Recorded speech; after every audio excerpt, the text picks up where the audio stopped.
الحمد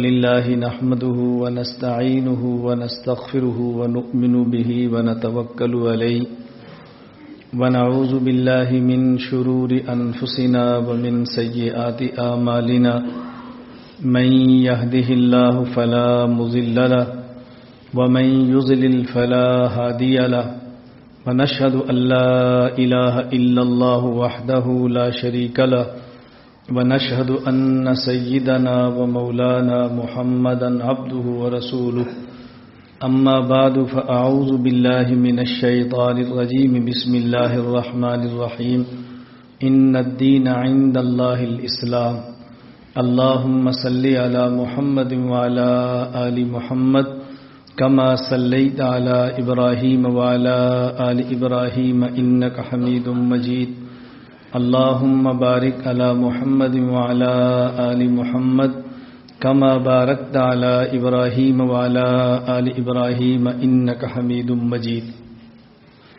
اللہ رب العزت کا ہم سب پر یہ بہت بڑا احسان ہے کہ اللہ رب العزت نے ہمیں دین اسلام کی نعمت عطا فرمائی ہے۔ قرآن کریم میں اللہ رب العزت نے ارشاد فرمایا وَمَن يَبْتَغِ غَيْرَ الْإِسْلَامِ دِينًا فَلَن يُقْبَلَ مِنْهُ، کہ اگر کوئی شخص ایسا دین اللہ کے سامنے پیش کرے جو اسلام نہیں تو اللہ ایسے دین کو ہرگز قبول نہیں فرمائیں گے۔ ہمارے ہاں عموماً ایک بات چلتی ہے، کبھی تقابل ادیان، کبھی وحدت ادیان، مختلف عنوانات پہ گفتگو کی جاتی ہے، لیکن ہم سمجھتے ہیں کہ سب سے اہم گفتگو ہے دین اسلام پر۔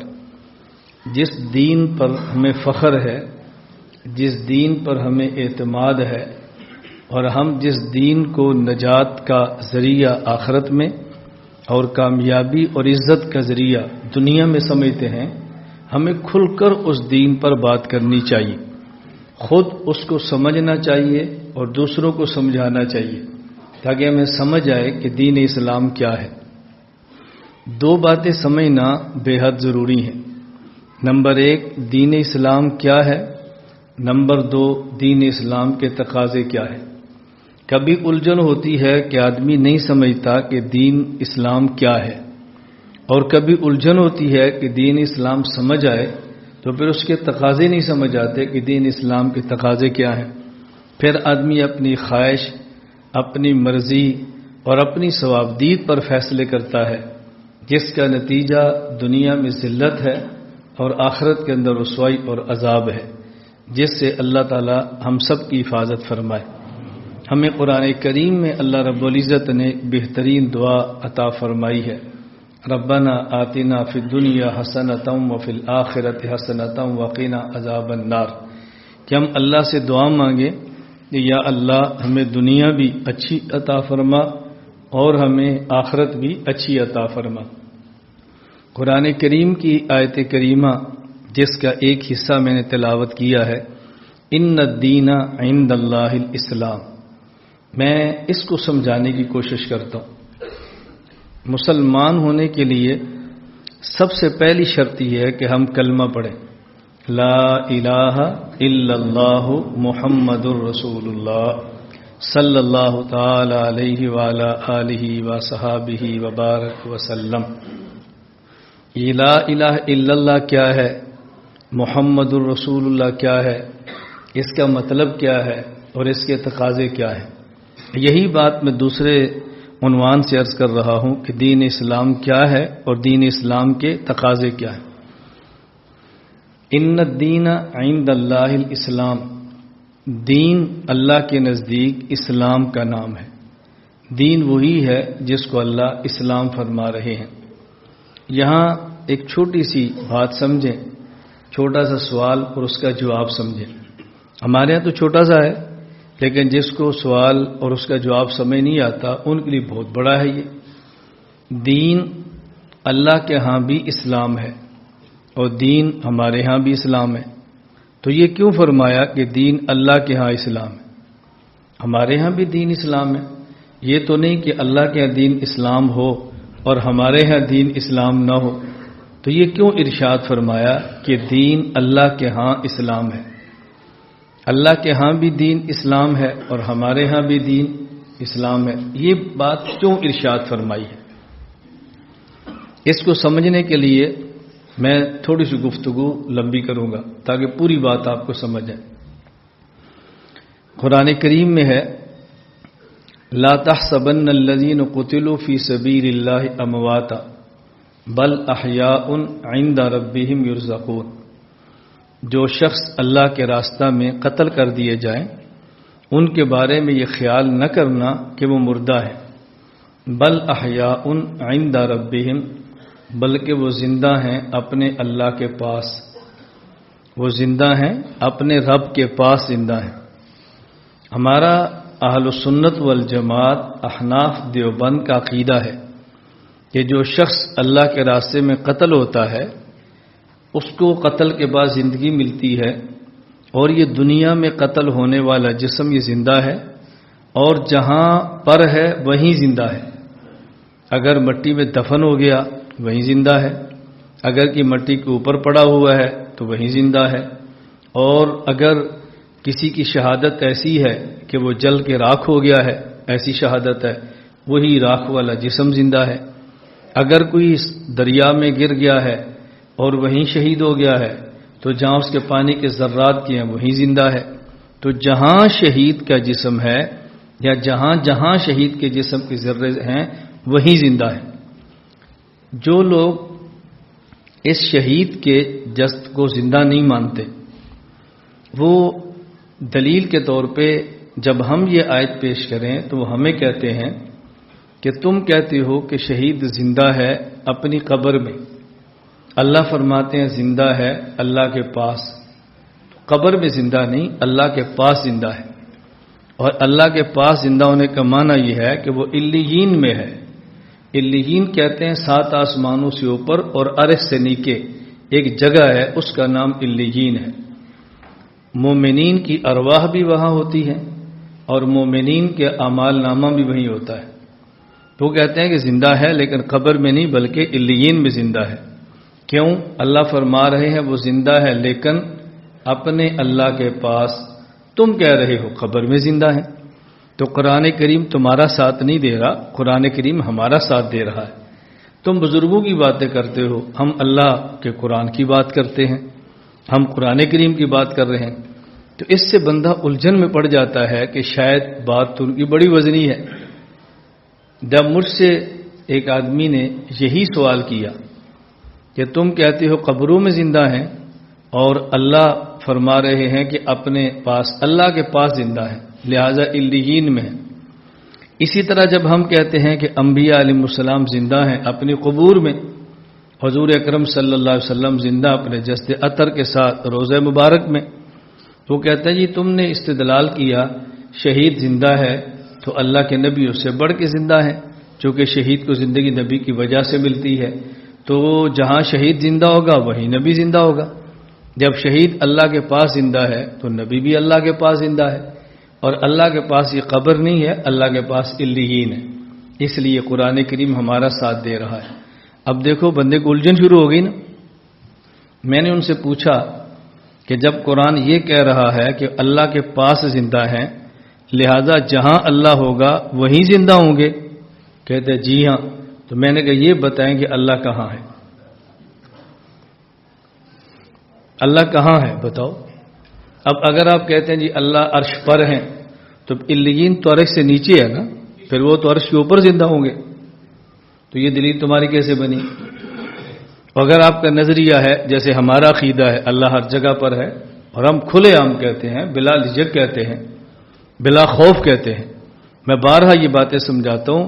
خوف ان کو ہوتا ہے جن کا اللہ سے تعلق نہیں ہوتا، اور جھجک ان کی ہوتی ہے جن کے پاس دلیل نہیں ہوتی. ہمارا اللہ سے تعلق بھی ہے اس لیے خوف نہیں ہے، اور دلیل بھی ہے اس لیے ہمیں جھجک بھی نہیں ہے. تو ہم بلا جھجک اور بلا خوف اپنا نظریہ پیش کرتے ہیں کہ اللہ تعالیٰ بولو اللہ تعالیٰ ہر جگہ پر ہے. عقائد کے معاملے میں کمپرومائز نہیں ہے، یہ ہمارے مرکز اور ہماری خانقاہ کی خصوصیت ہے، کوئی اس پہ کمپرومائز نہیں ہے. تو میں نے کہا آپ بتاؤ کہاں پر ہے؟ آپ عرش پر کہتے ہیں تو پھر ان کو عرش کے اوپر زندہ مانو، علیین میں پھر بھی نہ ہوئے. اگر ہر جگہ سے مانتے ہیں اللہ کو تو ہر جگہ زندہ مانو، علیین میں پھر بھی نہ ہوئے تو یہ دلیل آپ کی کیسے بنی ہے؟ ان کو جتنا سبق پڑھایا تھا وہ پورا ہو گیا، اب اس کا جواب مشکل ہو گیا۔ شبہات ڈالنا بہت آسان ہے، شبہات کا رد یہ مشکل ہے۔ لوگ شبہات ڈالنے والوں کو علامہ کہتے ہیں، ان کے پاس بہت علم ہے، کیوں؟ یہ شبہات ڈالنا جانتے ہیں۔ میں کہتا ہوں شبہات ڈالنا آسان ہے اور شبہات کا رد کرنا مشکل ہے۔ ہم امت کو شبہات میں مبتلا نہیں کرتے، امت کے شبہات کو دور کرتے ہیں۔ جو مشکل کام ہے وہ ہم نے اپنے ذمہ لیا ہے اور اللہ نے اپنے کرم سے اس مشکل کام کو آسان بھی فرما دی ہے۔ ہمارے شبہات کا رد کرنا کوئی مشکل بھی نہیں ہے، اللہ کا بہت بڑا کرم ہے۔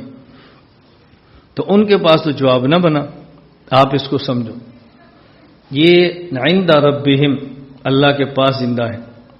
ان الدین عند اللہ الاسلام، یہ دین اللہ کے ہاں اسلام ہے۔ عندہ کا مطلب سمجھیں گے تو بات سمجھ آئے گی۔ حضرت مریم علیہ السلام، ان کی تربیت زکریا علیہ السلام فرماتے، کمرے میں بند کرتے، دعوت دینے کے لیے چلے جاتے، واپس آتے، مریم کو کھانا دیتے۔ ایک دن تشریف لائے تو حضرت مریم بے موسم کے پھل کھا رہی تھی۔ پوچھا یا مریم انا لک ھذا، اے مریم یہ کہاں سے ہے؟ کہا جی میں نے عند اللہ، تو اللہ کی طرف سے۔ جو روزانہ مریم علیہ السلام کو حضرت زکریا کھانا دیتے وہ اللہ کی طرف سے ہوتا، لیکن آج جو پھل ملے وہ بھی اللہ کی طرف سے ہے۔ لیکن روزانہ ملنے والے پھل پر نہیں کہا جا رہا کہ اللہ کی طرف سے ہے، آج والے پھل پر کہا جا رہا ہے کہ یہ اللہ کی طرف سے۔ تو یہ لفظ عندہ حضرت مریم نے استعمال کیوں فرمایا ہے، یہ بات آپ سمجھیں۔ اسی طرح آپ کسی شخص کو ملنے کے لیے جاتے ہیں اور آپ ان سے پوچھتے ہیں کہ آپ کے ابا جان کہاں پر ہیں؟ کہتے ہیں جی وہ لاہور گئے ہیں، واپس کب آئیں گے؟ انشاءاللہ رات آ جائیں گے۔ آپ کے دادا ابو کہاں پر ہیں؟ وہ جی اللہ میاں کے پاس ہیں۔ اب دیکھو ہم جس گاؤں میں بیٹھے ہیں اس کا نام ہے 87 جنوبی، یہاں سے لاہور کے 2 گھنٹوں کا سفر ہے اور یہاں سے قبرستان کا 2 منٹ کا سفر بھی نہیں ہے، یہ بالکل 7 قبرستان ہے۔ یہ 7 قبرستان ہونے کا نتیجہ کیا ہے کہ بعض ملحدین نے میرے خلاف ویڈیو کلپس ریکارڈ کرائے کہ یہ قبرستان پہ قبضہ کر کے بیٹھا ہوا، اس پر تو کوئی جگہ بھی نہیں۔ میں نے کہا کاش تم آ کر دیکھ ہی لیتے، کیا فرق پڑتا۔ اب ابو جان لاہور گئے ہیں اور دادا ابو اللہ میاں کے پاس۔ اللہ میاں کے پاس ہونے کا معنی ہے کہ قبرستان میں ہے نا۔ اب دیکھو کیا اللہ میاں قبرستان میں ہے؟ اگر اللہ ہر جگہ پر ہے تو قبرستان بھی ہے، لاہور بھی ہے، تو یہ کیوں کہا کہ ابو جی لاہور گئے ہیں اور رات آ جائیں گے اور دادا ابو یہ اللہ میاں کے پاس، یہ کیوں کہا؟ ایک شخص 1 کنال جگہ خریدتا ہے، اس 1 کنال جگہ میں سے 15 مرلے کا مکان بنا لیتا ہے، اپنی ضرورت کی 5 مرلے کی مسجد بنا لیتا ہے۔ 1 کنال جگہ اس نے خریدی ہے 20 مرلے، اور تعمیر اس نے خود کی ہے، کسی سے پیسہ مانگا نہیں ہے۔ یہ جو 15 مرلے کا مکان ہے، اگر اس شخص کا نام عبد الرحمن ہے، اگر اس کا نام عبداللہ ہے، کوئی نام ہے، میں وہ نام لے رہا ہوں جو اللہ کو سب سے زیادہ پسند ہے، تو کسی بندے سے پوچھو یہ گھر کس کا ہے؟ کہتے ہیں یہ عبداللہ بھائی کا ہے۔ یہ گھر کس کا ہے؟ یہ اللہ میاں کا ہے۔ تو جگہ ایک ہی بندے نے خریدی ہے، 15 مرلے عبداللہ کا گھر ہے اور 5 مرلے کا اللہ کا گھر ہے۔ آخر یہ 2 گھروں کے نام تبدیل کیوں ہوئے؟ اس کی وجہ کیا ہے؟ قرآن کریم کی اصطلاح میں عندہ کا مطلب کیا ہوتا ہے؟ عند ربہم، عند اللہ، اس کا معنی کیا ہوتا ہے؟ دنیا میں ہر چیز پر حقیقی اور ظاہری اختیار اللہ کے ہیں، لیکن بعض چیزیں ایسی ہیں کہ جن پر حقیقی اختیار تو اللہ کے ہوتے ہیں لیکن ظاہری اختیار اللہ بندے کو دے دیتے ہیں۔ تو جس پر حقیقی اختیار بھی اللہ کا ہو اور ظاہری اختیار بھی اللہ اپنے پاس رکھے، اس کی نسبت اللہ کی طرف ہو جاتی ہے، اور جہاں پر حقیقی اختیار اللہ کے پاس ہو اور ظاہری اختیار اللہ بندے کو دے دے تو وہاں نسبت بندے کی طرف ہو جاتی ہے۔ یہ جو حضرت مریم کو روزانہ کھانا ملتا تھا وہ زکریا علیہ السلام لا کر دیتے تھے، وہ چاہے تو لا کر دیں چاہے تو لا کر نہ دیں، لیکن حقیقی اختیار اللہ کا ہے اور ظاہری اختیار زکریا علیہ السلام کو دیا ہے۔ اور آج جو حضرت مریم کو پھل ملا ہے اس میں حقیقی اختیار بھی اللہ کا ہے اور ظاہری اختیار بھی اللہ کا ہے. اس لیے روزانہ کے کھانے کی نسبت اللہ کی طرف نہیں، آج کے پھل کی نسبت اللہ کی طرف کر دی ہے کہ یہ میرے اللہ کی طرف سے. اسی طرح ابو جی لاہور گئے ہیں اور شام واپس آئیں گے. یہ مرضی سے گئے ہیں، مرضی سے آئیں گے. اللہ نے اختیار دیا ہے، آپ چاہو تو لاہور جاؤ، چاہو تو نہ جاؤ، چاہو تو شام آ جاؤ، چاہو تو صبح آ جاؤ. اگرچہ پابند تقدیر کے ہیں لیکن ظاہری اختیار تو بندے کا ہے نا. اور یہ جو دادا ابو فوت ہو کر قبر میں گئے ہیں، نہ اپنے اختیار سے گئے ہیں نہ اختیار سے واپس آئیں گے. تو ابو جو کہ اپنے اختیار سے گئے ہیں، اس نسبت ابو جی کی طرف رکھی ہے کہ ابو جی لاہور گئے، اور دادا ابو اپنی مرضی سے فوت بھی نہیں ہوئے، مرضی سے قبرستان بھی نہیں گئے. تو نسبت اللہ کی طرف کیا ہے کہ دادا ابو اللہ میاں کے پاس گئے. تو یہ قرآنی اصطلاح ہے.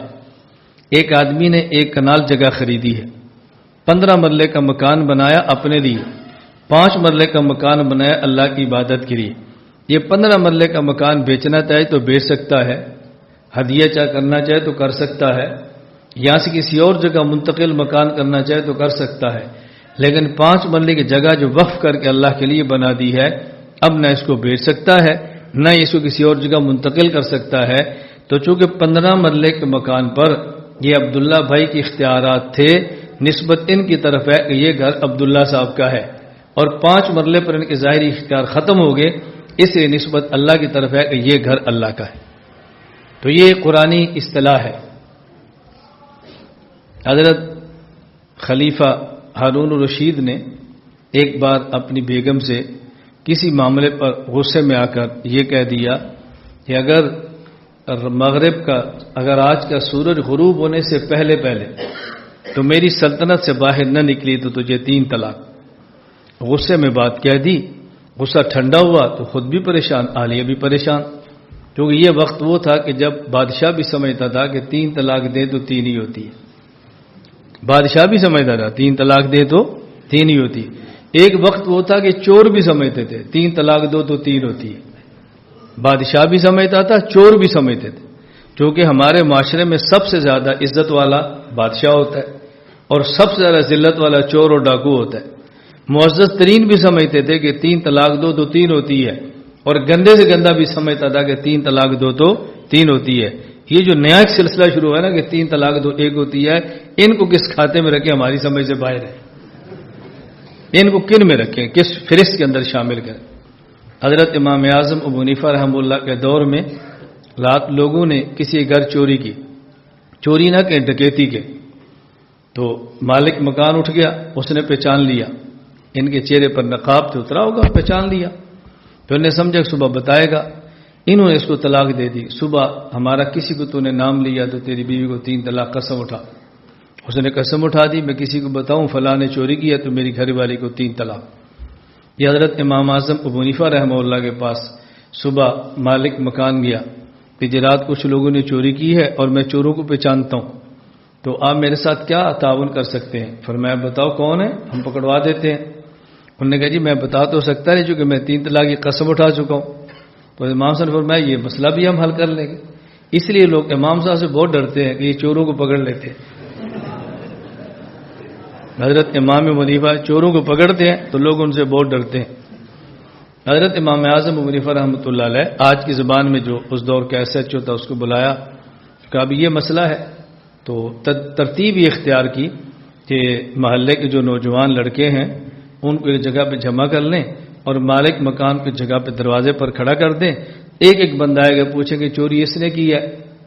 تو نے کہنا نہیں چوری اس نے کی ہے. نہیں، جب اصل چور ہے تو نے خاموش ہو جانا ہے، تو نے بولنا نہیں ہے.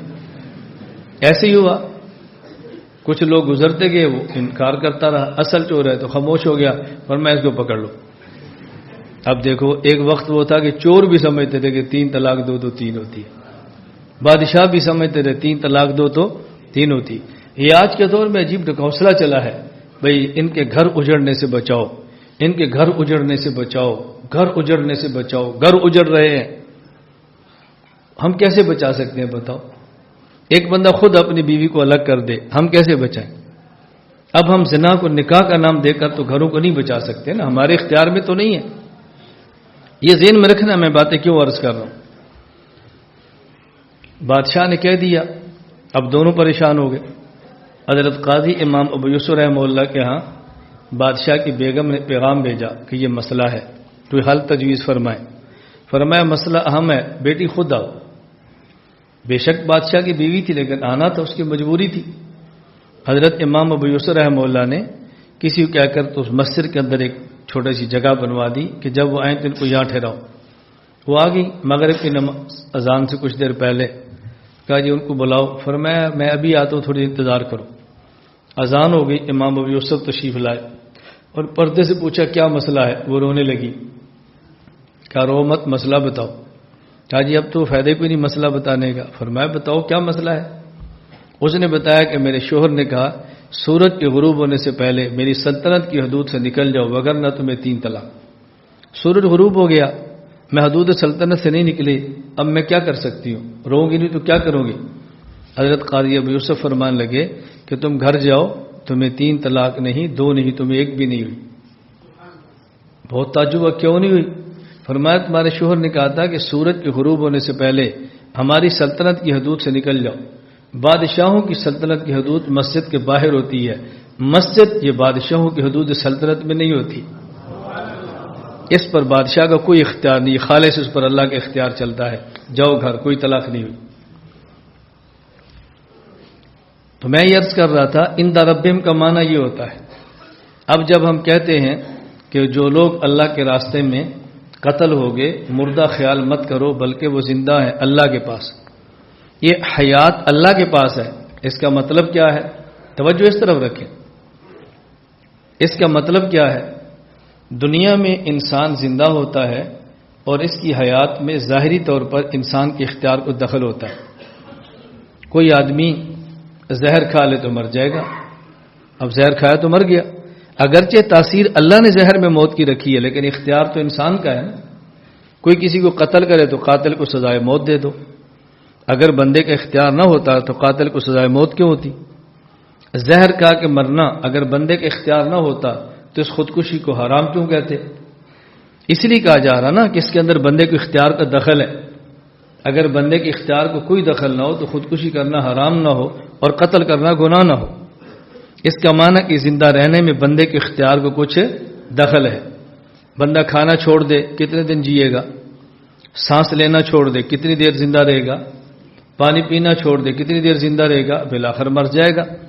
یہ سمجھایا جا رہا ہے کہ دنیا میں جو انسان کو حیات ملتی ہے اس میں کچھ ظاہری اختیار بندے کا ہوتا ہے، لیکن قتل کے بعد اور وفات کے بعد یہ جو شہید کو حیات ملی ہے عند ربہم کا معنی اس حیات میں شہید کو کوئی دخل نہیں. یہ دنیا کا مال نہ کھائے تب بھی زندہ ہوگا، نہ سانس لے تب بھی زندہ ہوگا، نہ پیے تب بھی زندہ ہوگا. بل احیاء عند ربہم، وہ زندہ ہے اللہ کے پاس. کیا معنی؟ کہ ان کی حیات میں ان کے اختیار کو کوئی دخل نہیں. اب یہ چاہے تو تب بھی زندہ ہے، نہ چاہے تو تب بھی زندہ ہے. اس میں ان کی چاہت اور عدم چاہت کو کوئی دخل نہیں. اندہ کا معنی سمجھ آ گیا؟ یہ میں نے ایک راستہ آپ کی خدمت میں پیش کیا ہے. آپ اس سے اور مثالیں جتنی دیں گے تو مسئلہ حل ہوتے جائیں. لفظ اندہ پر بات آ گئی تو میں ایک اور بات عرض کر دوں. ہمارا عقیدہ ہے کہ رسول اللہ صلی اللہ علیہ وسلم کی قبر مبارک پر صلاۃ والسلام پڑھیں. آپ خود سماعت فرماتے ہیں اور کبھی کبھی نہیں، ہمیشہ سماعت فرماتے ہیں. اور اگر دور سے صلاۃ والسلام پڑھا جائے تو اللہ تعالیٰ کے فرشتے اللہ کے نبی کی خدمت میں مدینہ منورہ پیش کر دیتے ہیں. سارے ایک بار پڑھ لو.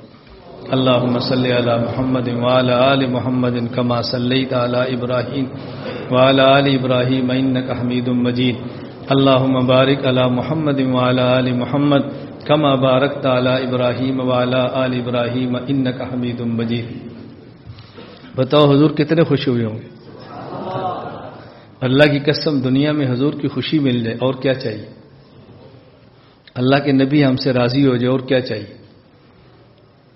قیامت کے دن نجات کا سب سے آسان راستہ ہے حضور پر فدا ہو جاؤ. بس نبوت پہ فدا ہو جاؤ، نبوت پہ عاشق ہو جاؤ.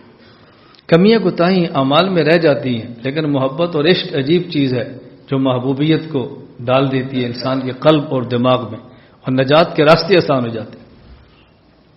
میں ایک مثال دیتا ہوں، شاید بات آپ کو جلدی سمجھ آ جائے. بسا اوقات ایک بندہ وہ مسجد میں نماز نہیں پڑھتا، چہرے پہ داڑھی بھی نہیں رکھتا، اور ممکن ہے شراب بھی پیتا ہو، ممکن ہے زنا بھی کرتا ہو، اور مسجد کے امام سے اتنا پیار کرتا ہو کہ اگر کوئی شخص مسجد کے امام کے خلاف تھوڑی سی بات کرے نا، وہ فوراً میدان میں اٹھے، خبردار تو نے امام صاحب کے بارے میں جملہ کہا کیسے ہے؟ چند نمازی اکٹھے ہو جائیں، امام صاحب کو فارغ کرنا ہے اور وہ آ کر آ جائے، امام صاحب جب تک میں ہوں کسی کی جرأت نہیں تمہیں مسلح سے ہٹا بھی سکے، میں آپ کے ساتھ ہوں، آپ ہمت کریں۔ میں مسجد میں تو نہیں آتا، گناہگار آدمی ہوں، لیکن کبھی کوئی مسئلہ ہو تو مجھے آپ بتائیں، مجھے بتائیں امام کو اس بندے سے کتنا پیار ہوگا۔ یہ عمل میں تو کمزور ہے، لیکن امام کا جو عاشق ہے یہ دل سے عاشق ہے۔ اسی طرح بہت سارے لوگ، قاضی علم الدین آپ کے سامنے مثال ہے، کتنے لوگ ہیں بظاہر اعمال میں کوتاہی ہوتی ہے، اپنے نفس کی خواہشات میں غرق ہوتے ہیں، لیکن اللہ کی محبت سے عشق سچی ہوتی ہے اور حضور کے دیوانے ہوتے ہیں، اس لیے وہ سب کچھ برداشت کر سکتے ہیں، لیکن نبی کے خلاف کوئی بات برداشت نہیں کر سکتے۔ نماز پڑھنی چاہیے، فرض ہے، اس کا ترک بہت بڑا گناہ ہے۔ میں کوئی ایسا جملہ نہیں کہتا کہ جس سے نماز نہ پڑھنے والے کی حوصلہ افزائی ہو، لیکن حکیم الامت مجدد الملت مولانا تھانوی کا مزاج ضرور بیان کرتا۔ حضرت تھانوی فرماتے کہ یہ جو بندہ نماز نہیں پڑھتا، بس اوقات یہ بھی ناز میں نہیں پڑھتا، بس اوقات یہ بھی ناز میں نہیں پڑھتا، مغفرت کو تمہارے ہاتھ میں، حضور سفارش کریں گے میں بخشا جاؤں گا۔ اب پڑھنی چاہیے اس کو، لیکن بعض لوگ ناز میں نہیں پڑھ رہے ہوتے، یہ ان کا ناز اور اللہ کا معاملہ ہے۔ ہم شریعت کے پابند ہیں، ہم مجرم کہیں گے، ہم گناہگار کہیں گے، ہمارے ہاتھ میں اختیار ہو تو سزا بھی دیں گے، لیکن ان کا معاملہ تو اپنے نبی کے ساتھ ہے، اس پہ تو ہم مداخلت نہیں کر سکتے نا۔ میں اس لیے گزارش کرتا ہوں اللہ ہم سب کو رسول اکرم صلی اللہ علیہ وسلم سے سچا عشق و محبت عطا فرمائے۔ دلیل کیا ہے؟ کہ جی من صلی علیہ عند قبری سمیت ہو ومن صلی علیہ نائیا فقط ابلغت ہو، جو میری قبر کے پاس آ کے درود پڑے گا میں خود سنوں گا، اور دور سے پڑے گا تو مجھ تک پہنچا دیا جائے گا۔ اب دیکھو اس کے خلاف جو اس حدیث کو نہیں مانتا، یہ عقیدہ نہیں رکھتا، اس کے خلاف حدیث پیش کرتا کہ اللہ کے نبی فرماتے ہیں میرے قبر کے پاس آ کر درود پڑھو تو میں نہیں سنتا، اور دور سے پڑھو تو نہیں پہنچایا جائے گا۔ تو حدیث کے مقابلے پر حدیث پیش کرنی چاہیے نا۔ ہم نے عقیدے پر حدیث پیش کی ہے، دوسرا بندہ حدیث نہیں پیش کر رہا، شبہات پیدا کر رہا ہے، شبہات۔ یعنی یہ جو اللہ کے نبی نے فرمایا کہ جو میری قبر کے پاس درود پڑے گا میں خود سنوں گا، بتاؤ پاس کا مطلب کیا ہے؟ اندہ کی حد کیا ہے؟ اندہ کی حد متعین کرو کہ یہاں تک پڑھے تو حضور سنیں گے اور یہاں تک پڑھے تو فرشتے پہنچائیں گے، حد بیان کرو، قریب اور دور کی حد کیا ہوتی ہے؟ اس سے عام بندہ پھنس جاتا ہے، اس کا کیا جواب دے؟ یہ بات اچھی طرح ذہن میں رکھ لیں۔ آئندہ یہ امر تقریبی ہے، امر تحقیقی نہیں ہے۔ تقریبی کا معنی ہوتا ہے اندازہ، اور تحقیقی کا معنی ہوتا ہے جس پر حد ہو جائے، بس تحقیقی، نہ آگے نہ پیچھے، یہ ہے تحقیقی۔ اور تقریبی کا معنی اندازہ، اور یہ آئندہ کا امر عرفی ہے، جگہ اور لوگوں کے بدلنے سے آئندہ کا معنی بدل جاتا ہے۔ یہ لوگ میرے پاس بیٹھے ہیں اور آپ بھی میرے پاس بیٹھے ہو، لیکن پاس کے معنی میں فرق ہے، پاس کے معنی میں فرق۔ باہر سے کوئی بندہ فون کرتا ہے کہ مولانا صاحب میں نے بچہ بھیجا ہے آپ کے پاس پڑھنے کے لیے ذرا خیال رکھیں۔ اس میرے پاس ہونے کا معنی کیا ہے؟ کہ روزانہ میری درسگاہ میں پڑھے گا یا میری نگرانی میں پڑھے گا؟ نگرانی۔ یہاں دیکھو پاس کا معنی بدل گیا ہے۔ مولانا ہم نے بچہ بھیجا ہے، کبھی کبھی اس کو اپنے پاس بلایا کریں۔ اب پاس کا معنی کیا؟ مدرسے میں رہے یا میرے کمرے میں آئے؟ اب پاس کا معنی بدل گیا ہے۔ تو یہ آئندہ ایک ایسا لفظ ہے کہ جو امر تقریبی ہے، جس کی حد ہم متعین نہیں کر سکتے۔ جب ہم نہیں کر سکتے تو تم کون ہوتے ہو متعین کرنے والے؟ اس لیے آئندہ کے معاملے کو اللہ کے نبی پر چھوڑ دو اور اللہ پر چھوڑ دو۔ بس جہاں سے خود سنتے ہیں یہ قریب ہے، اور جہاں سے پہنچایا جاتا ہے وہ دور ہے۔ یہ قرب اور بعد کا معاملہ اللہ پر ہے۔ جس بات کی پیغمبر حد بندی نہ کرے ہمیں حد بندی نہیں کرنی چاہیے، بس نبی پاک پر درود پڑھتے ہی رہنا چاہیے۔ یہ الگ بات ہے، پھر مفسرین نے فرمایا کہ آئندہ کا معنی جو مسجد نبی کی حدود کے اندر پڑے گا یہ آئندہ میں شامل ہے، اور جو اس سے دور پڑے گا وہ دور میں شامل ہے۔ میں خیر بات یہ سمجھا رہا تھا ان الدین عند اللہ الاسلام، کہ دین اللہ کے ہاں اسلام ہے، ہمارے ہاں بھی اسلام ہے، تو پھر یہ کیوں فرمایا اللہ کے ہاں اسلام ہے؟ اس پر میں نے آئندہ کا معنی سمجھایا ہے۔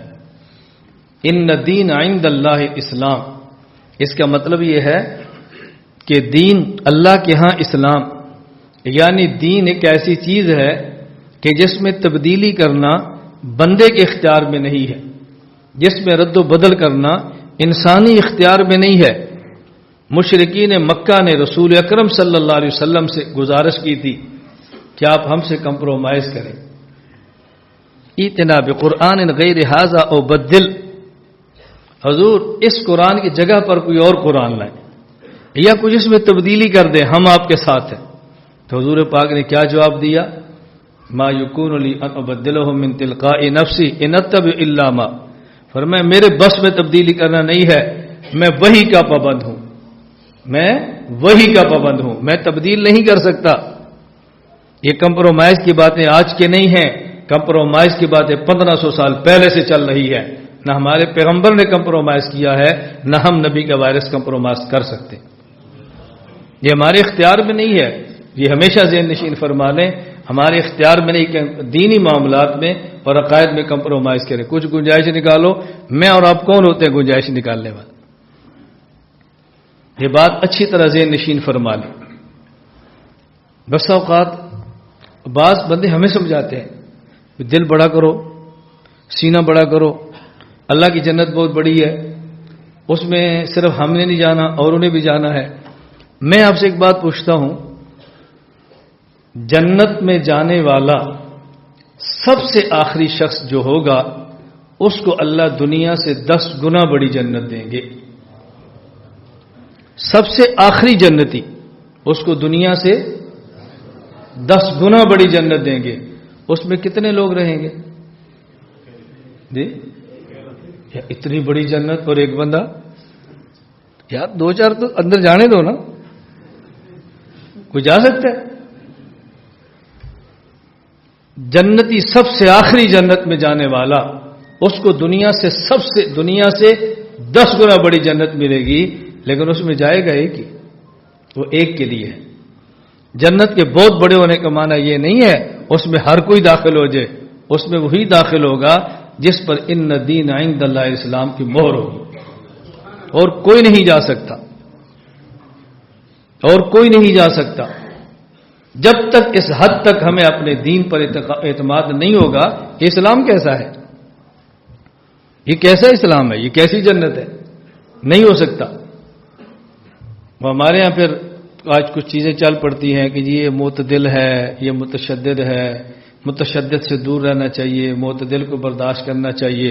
میں نے کہا کوئی ایک آیت یا کوئی حدیث پیش کر دو، اللہ قیامت کے دن فرمائے یہ بے ایمان تو ہے لیکن معتدل ہے، اس کو حوض کوثر سے 2 گھونٹ پلا دو، یہ ذرا معتدل تھا۔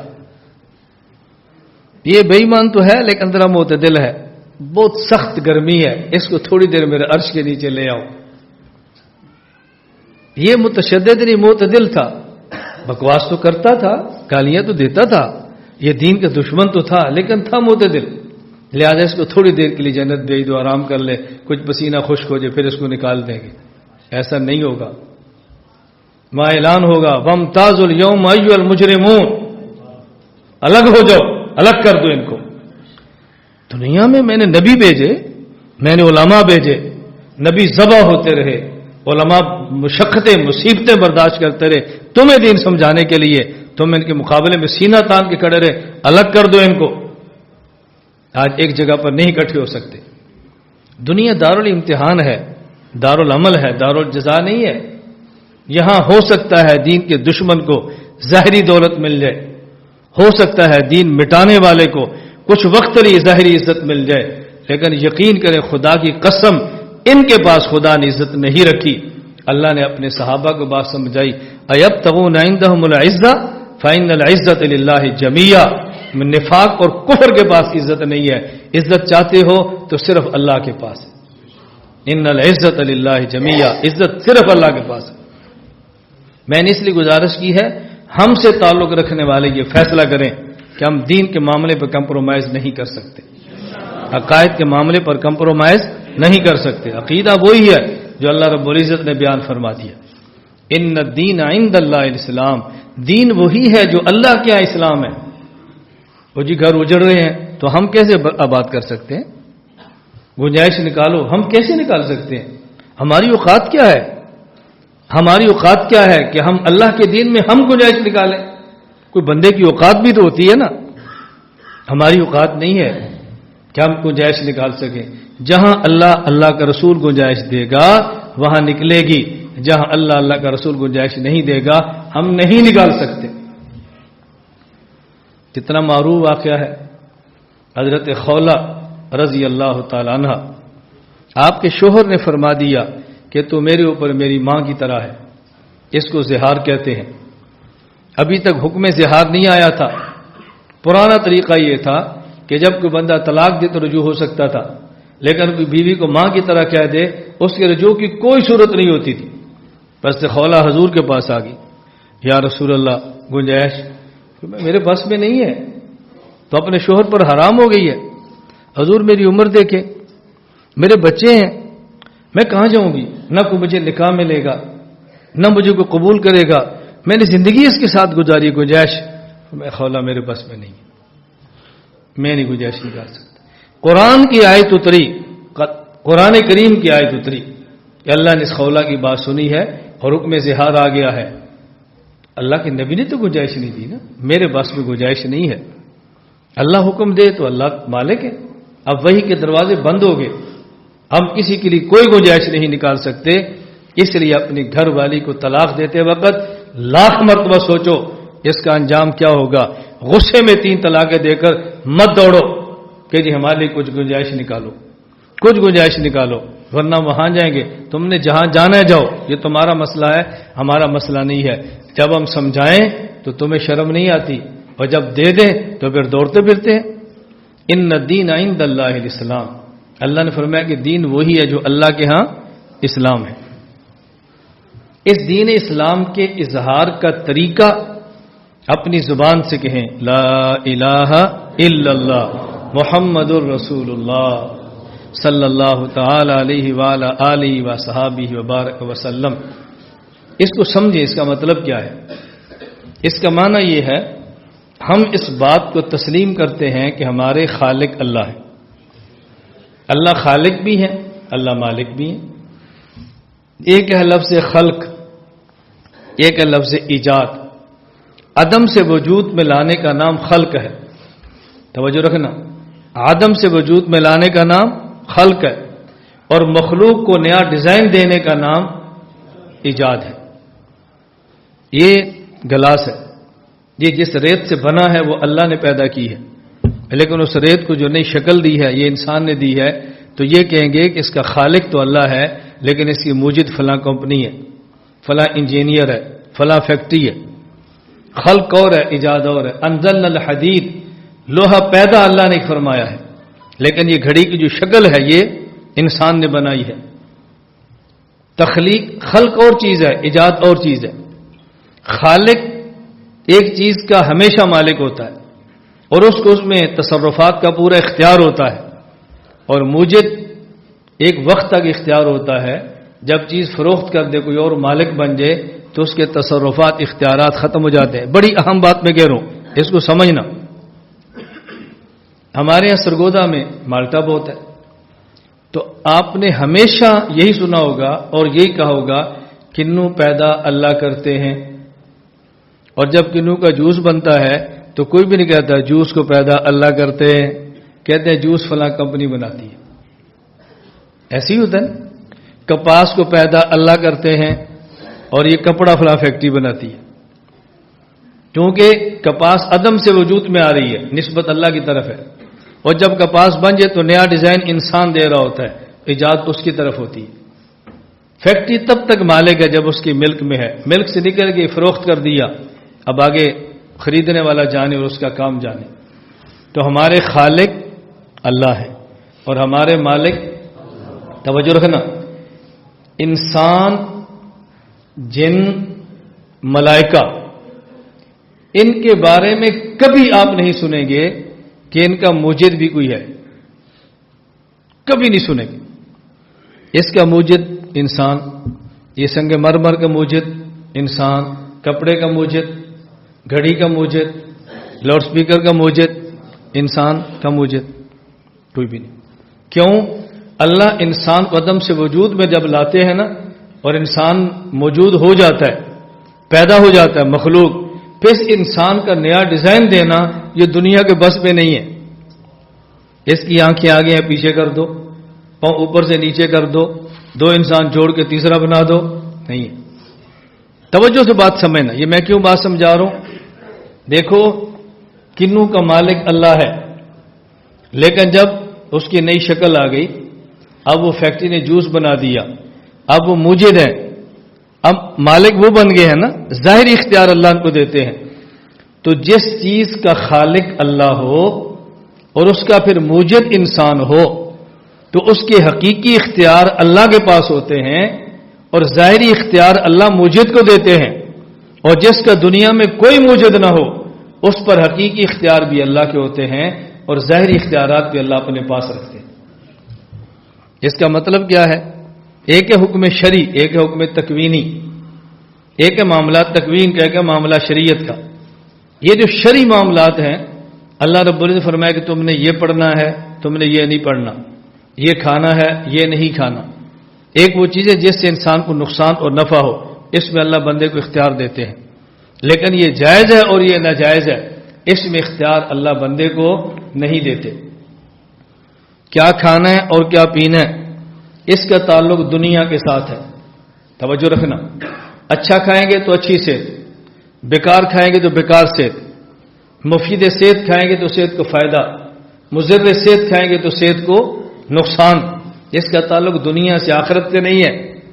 تو چونکہ دنیا میں ظاہری اختیارات بندے کو اللہ دیتے ہیں ظاہری جسم کے، موت تک کے لیے، اس لیے کیا کھانا ہے کیا نہیں کھانا اللہ اس پر بندے کو پابند نہیں کرتے.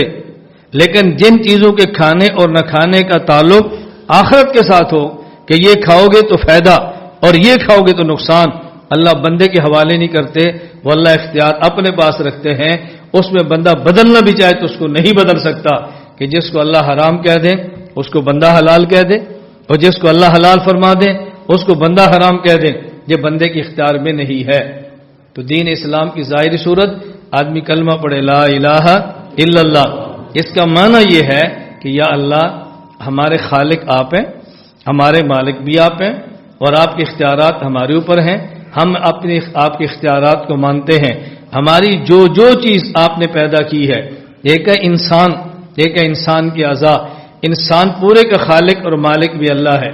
انسان کے ہر عضو کا خالق اور مالک بھی اللہ ہے. انسان خودکشی کر کے خود کو ختم کرنا چاہے تو یہ بھی جائز نہیں ہے. اللہ کے ملک کے اندر تصرف ہے، اور اگر انسان خودکشی نہ کرنا چاہے، پیٹنا چاہے، مارنا چاہے، خون نکالنا چاہے، یہ بھی جائز نہیں ہے، کیونکہ اس کے اعضاء میں سب عضو کا مالک اللہ ہے. تو جس کا مالک ہو، مملوک اپنے مالک کی ملکیت میں معمولی قسم کا تصرف کرنا چاہے تو نہیں کر سکتا.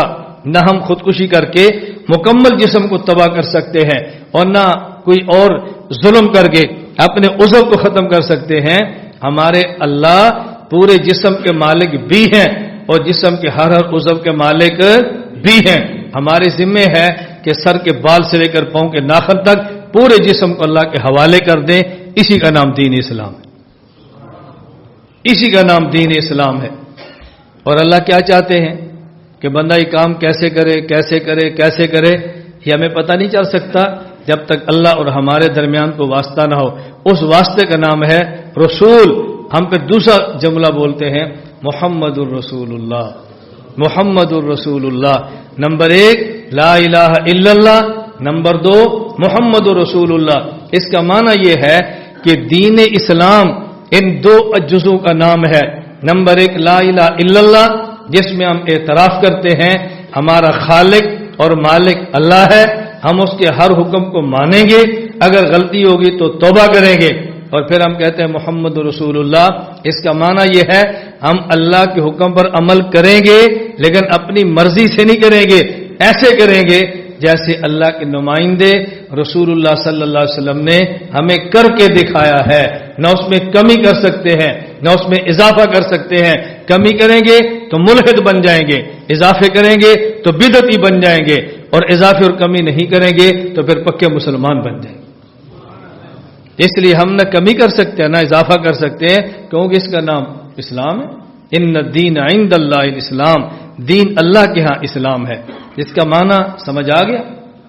ہم کمی بیشی نہیں کر سکتے، ہم ترمیم اضافے نہیں کر سکتے، ہمارے ذمے ہے یہ کام کریں. میں ایک تو عرض کر رہا تھا، اس کا معنی سمجھے، اس کا معنی کیا ہے. ان الدین عند اللہ الاسلام کا معنی کیا ہے؟ لا الہ الا اللہ کا مطلب کیا ہے؟ محمد الرسول اللہ صلی اللہ علیہ وسلم کا مطلب کیا ہے؟ نمبر ایک، اس کو ذہن میں بٹھا لیں.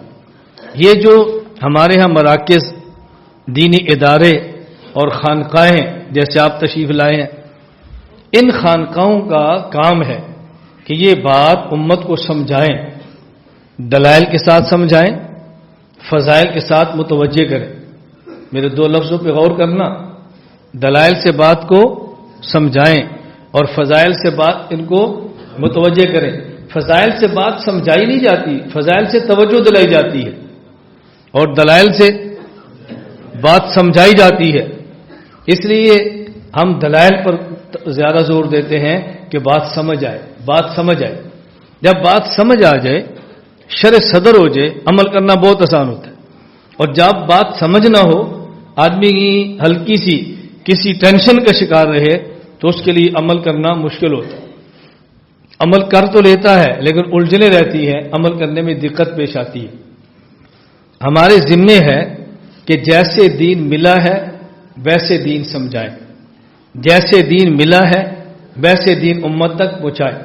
اس میں کمی بیشی نہ کریں، کمی اور زیادتی نہ کریں، اپنی طرف سے نئی تحقیقات پیش نہ کریں، اپنی طرف سے نئے فلسفے پیش نہ کریں، اپنی طرف سے مذہبی سکالر بن کے دین کے حلیے کو مت بگاڑیں، اصلی شکل میں دین پیش کریں. یہ امامہ اللہ کے نبی کی سنت ہے، یہ 1500 سال پہلے بھی سنت تھی، آج بھی سنت ہے اور قیامت تک رہے گی. اس میں ہم تبدیلی نہیں کر سکتے. سر پہ ٹوپی پہننا رسول اللہ صلی اللہ علیہ وسلم کی سنت تھی، آج بھی سنت ہے اور قیامت تک سنت رہے گی. اس میں تبدیلی ہم نہیں کر سکتے. کوئی نہیں باندھتا نہیں پہنتا اس کا مسئلہ، لیکن دین میں تحریف اور تبدیلیاں نہ کرو. یہ مٹھی داڑھی رسول اکرم صلی اللہ علیہ وسلم کے دور میں واجب تھی، آج بھی واجب ہے اور قیامت تک واجب رہی. ہم کہتے ہیں نا داڑھی سنت ہے، سنت کا معنی سنت پیغمبر سے ثابت ہے، ورنہ داڑھی مبارک یہ واجب ہے اور اس کو مٹھی تک رکھنا ضروری ہے. ایک مٹھی سے کم کاٹنا ایسے ہی حرام ہے جیسے اس کو مونڈنا حرام ہے. اس لیے اگر کس شخص نے داڑھی مڈائی اور مڈاتا ہو وہ توبہ کرے کہ میں آئندہ داڑھی نہیں مڈاؤں گا انشاءاللہ. اور اگر کوئی داڑھی مٹھی سے کم کتراتا ہے وہ توبہ کرے کہ نہیں میں آئندہ اپنی داڑھی کو پورا کروں گا. اس کا ذہن بنائیں. یہ مبارک پیغمبر کی سنتیں ہیں، رسول اکرم صلی اللہ علیہ وسلم سے محبت کے تقاضے ہیں، نبی پاک صلی اللہ علیہ وسلم سے عشق کا تقاضا ہے کہ آدمی پوری دنیا کو ناراض کر دے لیکن اپنے حبیب اور رسول اکرم صلی اللہ علیہ وسلم کو ناراض نہ کرے.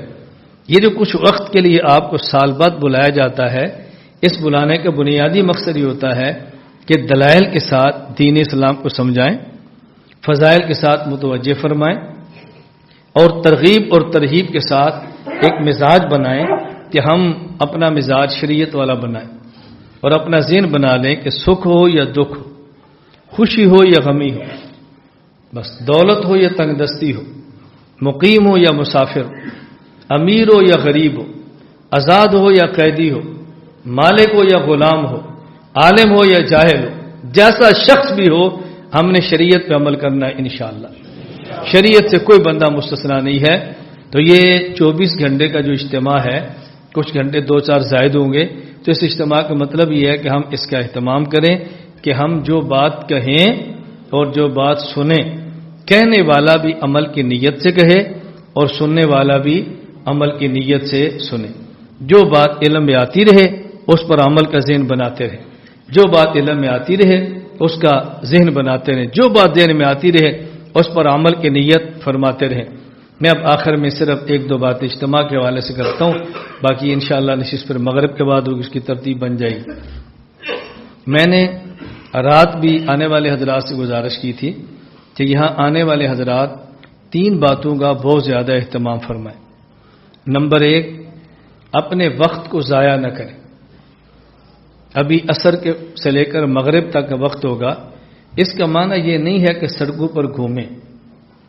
عصر کی نماز پڑھی ہے تلاوت کر لیں، عصر کی نماز پڑھی ہے تھوڑی دیر مسجد میں بیٹھ جائیں، عصر کی نماز پڑھی ہے اپنے آپ کو مشغول رکھیں۔ اس کا معنی یہ نہیں کہ وقت ضائع کریں، سڑکوں پر نہ گھومیں، ادھر ادھر نہ جائیں، اپنے موبائلوں کو کم سے کم استعمال کریں۔ کچھ دن کے لیے فیس بک اور یوٹیوب کو خیر آباد کہہ دیں، اپنے گھر والوں سے کہہ دیں میں خرید کے ساتھ پہنچ گیا ہوں، اگر میرا فون بند ہو تو آپ نے پریشان نہیں ہونا، انشاءاللہ اجتماع کے بعد ہمارا فون کھل جائے گا۔ کم سے کم رابطے رکھیں۔ بعض حضرات بیانات کے دوران بھی میسج سنتے بھی دیکھتے بھی رہتے ہیں اور میسج کا جواب بھی دیتے رہتے ہیں۔ بیان کے دوران بھی اپنے موبائل کی چارجنگ کی فکر ہوتی ہے، تو آپ تھوڑا سا اس کو سنبھالیں، کنٹرول کریں۔ نمبر 1، وقت ضائع بالکل نہ کریں، اپنے وقت کو قیمتی بنائیں۔ تہجد کے وقت تہجد پڑھیں، ذکر کے وقت ذکر کریں، تلاوت کے وقت تلاوت کریں، کھانے کے وقت آپ کھانا کھائیں، آرام کے وقت آرام فرمائیں، بہت زیادہ اس کا اہتمام کریں، وقت ضائع نہ کریں۔ یوں سمجھیں کہ ہماری مشق ہے یہ سال میں 1 مرتبہ۔ نمبر 2، یا جو حضرات تشریف لائے ہیں مرکز اور خانقاہ کے نظم کی پابندی کریں، خانقاہ کے نظم کو نہ توڑیں۔ یہ ہمارے نظم کا حصہ ہے کہ آنے والے حضرات مجھ سے بھی مسافہ نہ کریں، میں آپ کے قریب سے گزروں تب بھی مسافہ نہ کریں، اپنے کام میں لگے رہیں، اس میں نظم میں دخل ہو۔ آپ میں سے کوئی ایسا شخص نہیں ہوگا کہ جس سے مسافہ نہ ہو، انشاءاللہ تمام سے مسافہ ہوگا انشاءاللہ، لیکن نظم کی بالکل اس کو توڑے مت، اپنے کام سے کام رکھیں۔ کبھی کھانے میں درمیان میں آتا ہوں، کبھی ویسے درمیان میں آتے ہیں، مسافہ نہیں کرنا، اپنے کام سے کام رکھیں۔ تو اپنے یہاں کے نظم میں خلل نہ ڈالیں۔ جتنے یہاں خانقاہ حنفیہ کے خدام ہیں، نظم میں بد نظمی پیدا کرنے سے ان حضرات کو الجھن اور پریشانی ہوتی ہے۔ اب دیکھو، باہر ہم نے پنڈال لگایا تھا، اچانک بارش آ گئی، اللہ گواہ ہے پتہ نہیں آپ پریشان ہوں نہ ہوں، کم از کم میں پریشان نہیں۔ میں نے رات ہی کہہ دیا تھا کہ ہم نہیں پریشان، ہم اللہ سے دعا مانگیں گے بارش ختم ہو جائے، اللہ سے دعا مانگیں گے موسم کھل جائے، لیکن موسم نہ بھی کھلا، بارش ہوتی بھی رہی، خدا نخواستہ اجتماع ختم بھی ہو گیا تو پھر کیا ہوگا؟ ہمارا تعلق تو اللہ سے ہے نا، اللہ کے لیے۔ اللہ جتنا کام چاہتے ہیں اتنے اسباب عطا فرما دیتے ہیں، جتنا نہیں چاہتے اتنے اسباب نہیں عطا فرماتے۔ اللہ کے فیصلوں پر بندے کو راضی رہنا چاہیے، یہ ہمارا کوئی ذاتی معاملہ نہیں ہے۔ اس لیے میں نے گزارش کی ہے وقت کی پابندی کریں، نظم کا خیال کریں۔ نمبر 3، اللہ تعالیٰ سے مانگنے کا بہت اہتمام کریں، دعائیں بہت مانگیں، اپنے لیے مانگیں، رشتہ داروں کے لیے مانگیں، دوست احباب کے لیے مانگیں، پوری امت کے لیے مانگیں، دعائیں مانگنے کا بہت زیادہ اہتمام فرمائیں۔ اللہ تعالیٰ ہم سب چیزوں کی پابندی کرنے کی توفیق عطا فرمائے۔